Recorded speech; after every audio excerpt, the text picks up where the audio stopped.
ಕರಾಚಿ ಬಂದರ್ನ ಮೇಲೆ ಭಾರತದ ಡ್ರೋನ್ ದಾಳಿ. ಕರಾಚಿ ಬಂದರ್ ನಾವಾಗ್ಲೇ ಹೇಳ್ತಾ ಇದ್ವಿ, ಕರಾಚಿ ಬಂದರ್ ಟಾರ್ಗೆಟ್ ಆಗಿರುತ್ತೆ ಅಂತ. ಕರಾಚಿ ಬಂದರ್ನ ಮೇಲೆ ಈಗ ಭಾರತದ ಡ್ರೋನ್ ದಾಳಿ ಆರಂಭ ಆಗಿದೆ. ಡ್ರೋನ್ ದಾಳಿಯನ್ನ ನಡೆಸಿದಂತ ಭಾರತೀಯ ಸೇನಾಪಡೆ. ಕರಾಚಿ ಪೋರ್ಟ್ ಏನಿದೆ ಇದು ಪ್ರಮುಖವಾದಂತ ಒಂದು ಲಿಂಕ್ ಇವರಿಗೆ, ಬಿಸ್ನೆಸ್ಗೆ ಏನೆಲ್ಲ ವಹಿವಾಟುಗಳಾಗುತ್ತೆ ಅದು ಬಹಳ ಮುಖ್ಯ ಅವರಿಗೆ. ಕರಾಚಿ ಬಂದರ್ನ ಈಗ ಟಾರ್ಗೆಟ್ ಮಾಡಲಾಗಿದೆ. ಭಾರತದ ಡ್ರೋನ್ ದಾಳಿ ಆಗಿದೆ ಈಗ ಕರಾಚಿ ಬಂದರ್ನಲ್ಲಿ. ಕರಾಚಿಯಲ್ಲಿ ಬ್ಯಾಕ್ ಟು ಬ್ಯಾಕ್ ಅಟ್ಯಾಕ್ಗಳಾಗ್ತಾ ಇದೆ.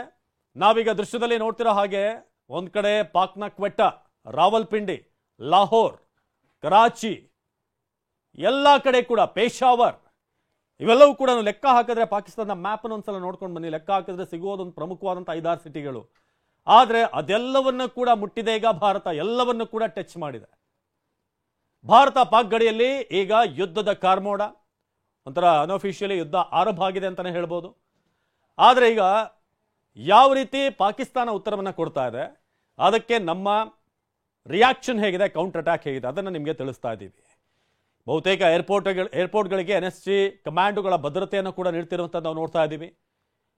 ಒಂದಷ್ಟು ಫ್ಲೈಟ್ಗಳನ್ನು ಕೂಡ ಹೋಲ್ಡ್ ಮಾಡಲಾಗಿದೆ, ವಿಮಾನ ಹಾರಾಟವನ್ನು ಕೂಡ. POKಯಲ್ಲಿ ಒಂದು ಕಡೆ ಗುಂಡಿನ ಚಕಮಕಿ ನಡೀತಾ ಇದೆ. ಭೂಸೇನೆಯಿಂದ ಆ ಕಡೆಯಿಂದ POK ಉಗ್ರರೂ ಸೇರಿದ ಹಾಗೆ ಭಾರತ ಪಾಕಿಸ್ತಾನ ಯೋಧರ ಮಧ್ಯೆ ಫೈರಿಂಗ್ ಆಗ್ತಾ ಇದೆ.